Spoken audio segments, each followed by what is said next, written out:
बिस्मिल्लाहिर्रहमानिर्रहीम। आज का जो हमारा टॉपिक है पुरिटन एज को हम आज डिस्कस करेंगे, जो कि एलिजाबेथन एज के बाद आती है। हर एज की तरह जैसे एंग्लो सैक्सन एज का दूसरा नाम ओल्ड इंग्लिश पीरियड था, मिडिल इंग्लिश का एंग्लो नॉर्मन था, एलिजाबेथन का एज ऑफ शेक्सपियर भी था, रेनेसां भी था, तो इस एज का भी दूसरा नाम है because of A prominent figure in literature. Poetry के अंदर एक प्रोमिनेंट फिगर था जिसका नाम मिल्टन था, तो पुरिटन एज को एज ऑफ मिल्टन भी बोलते हैं। चलिए, ये तो समझ आ गया कि एज ऑफ मिल्टन इसको क्यों बोलते हैं, लेकिन अभी तक कोई समझ नहीं आ रही कि पुरिटन एज को, पुरिटन वर्ड क्या है, इसका क्या मतलब है, ये किधर से आया है, क्यों इस एज को पुरिटन एज कहते हैं। तो हम ये पहले डिस्कस करते हैं। तो सबसे पहले क्या हुआ, क्योंकि बाजू का हम एज को उसकी क्वीन के नाम पे नाम दे देते हैं, या फिर कोई मेजर इंसिडेंट हुआ होता है उसके नाम पे देते हैं, या फिर कोई प्रोमिनेंट फिगर है उसकी बेस पे दे देते हैं। लेकिन इसके पीछे क्या कहानी है, लेट्स स्टडी। तो सबसे पहले हम बैकग्राउंड में डिस्कस करेंगे। एक बात याद रखनी है कि जब मिडिल इंग्लिश चल रहा था ना, उसको डार्क एज कहते हैं। क्यों? क्योंकि उस टाइम पे जो रोमन कैथोलिक ने बोल दिया ना, वो आखिरी लफ्ज हो जाता था। पत्थर पे लकीर उसको समझा जाता था जो रोमन कैथोलिक कह दे। किंग और क्वीन भी इवन के उसको फॉलो करते थे कि रोमन कैथोलिक ने जो बोल दिया बस वही ठीक है। इवन के nobody can marry according to his or her own will. वहां जाते थे, परमिशन मिली तो करते थे, लेकिन इतनी रेस्ट्रिक्शंस थी। सबसे ऊपर चर्च की पावर थी, और अगर कोई गुनाह करता था तो भी वो रोमन कैथोलिक चर्च के पास जाएंगे, वहां जाकर अपना सिन बताएंगे और उसके अकॉर्डिंग वो उनको पनिशमेंट देते थे अपनी मर्जी से। यानी हर इंसान इतना नासमझ था कि इंसान ये समझता था कि ये जो चर्च की पावर है ना, ये जो रोमन कैथोलिक है ना, इसका और गॉड का रिलेशन आपस में है, और ये जो हम आम इंसान हैं, हमारा रिलेशन डायरेक्ट गॉड से नहीं हो सकता। दरमियान में वो एक पावर कंसीडर करते थे, और वो रोमन कैथोलिक को कंसीडर करते थे।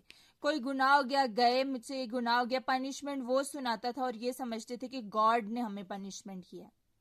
फॉर एग्जाम्पल पनिश किया, सॉरी, फॉर एग्जाम्पल कि अगर एक किसी ने कोई गुनाह कर दिया, उसने जाके एतराफ कर दिया रोमन कैथोलिक को, रोमन कैथोलिक उससे फाइनेंशियली अगर कुछ चाहता है तो उसे बोलेगा तुम इतना या इतने सोने के सिक्के जमा करवाओ तो तुम माफ हो जाओगे। So this is how they were looted the money of common people. Public की मनी लूट कर रहे थे वो। उसके बाद क्या कर रहे थे, उसके बाद उनको अपनी मर्जी से पनिश कर रहे थे ना, उनको अपनी मर्जी से वो कुछ भी करने की इजाजत नहीं थी। सो इतनी रेस्ट्रिक्शंस के बाद एक बंदा था, उसका नाम था मार्टिन लूथर। ये बंदा, इसने चर्च के खिलाफ आवाज उठाई। उसने कहा who the hell are you, कि अगर हमारे और हमारे गॉड के दरमियान हमें कोई जोड़ता है तो वो बाइबल जोड़ती है। अगर कोई इंसान अपने गॉड को या अपनी कोई उसने सिन परफॉर्म या कोई सिन कमिट कर लिया, कोई मिस्टेक उससे हो गई है, तो वो बाइबल को स्टडी करेगा, वहां से उसको जो उसके अकॉर्डिंग पनिशमेंट उसने समझ सका तो वो मिलेगी। तो who the hell are you guys, कि आप कौन होते हैं हमें पनिश करने वाले। तो सबसे पहले इसने आवाज उठाई। जब हम रेनेसां पढ़ रहे थे ना, तब ये जो पुरिटन, इन लोग, पुरिटन का क्या मतलब होता है, प्यूरिफाई। तो पुरिटन जो थे ये चर्च को प्यूरिफाई करना चाहते थे, खत्म नहीं करना चाहते थे, प्यूरिफाई करना चाहते थे। वो देवर इन द फेवर के रिलीजियस टीचिंग्स होनी चाहिए, हमें रिलीजियस कुछ जो टीचिंग्स उनको फॉलो भी करना चाहिए, बट नॉट लाइक के हर चीज उनसे पूछे कुछ कर ही नहीं सकते, इंसान की कोई फ्रीडम ही नहीं है। तो ये इन्होंने अपनी फ्रीडम के लिए आवाज उठाई थी। तो इस वजह से ये जो लोग थे ना, इनको पुरिटन्स कहते थे। वहां से जो मूवमेंट स्टार्ट हुई थी ना, आहिस्ता आहिस्ता स्लोली स्लोली, उसको पुरिटन मूवमेंट कहते थे।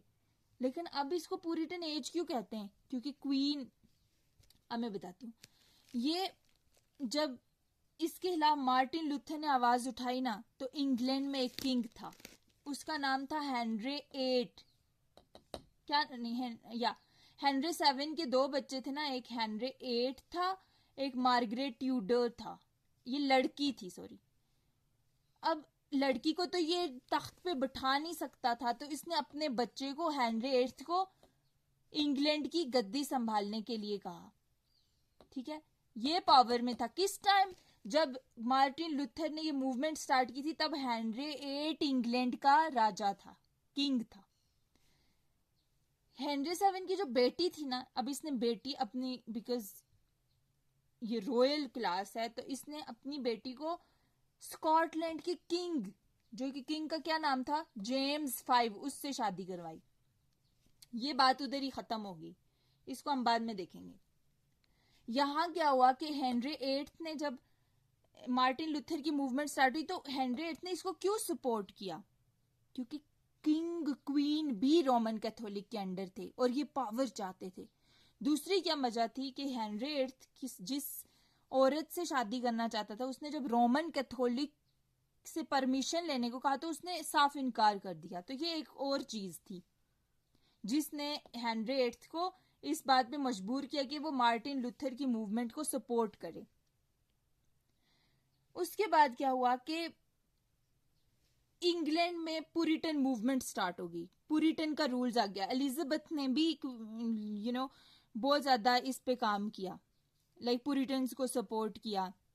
अब इसकी जब डेथ होती है ना, तो पुरिटन मूवमेंट अच्छे से स्टार्ट हो जाएगी। कैसे स्टार्ट होगी कि क्वीन एलिजाबेथ तो अब नहीं रही, थिएटर तो उस टाइम बहुत अच्छा चल रहा था, लेकिन पुरिटन्स का एक मसला भी था।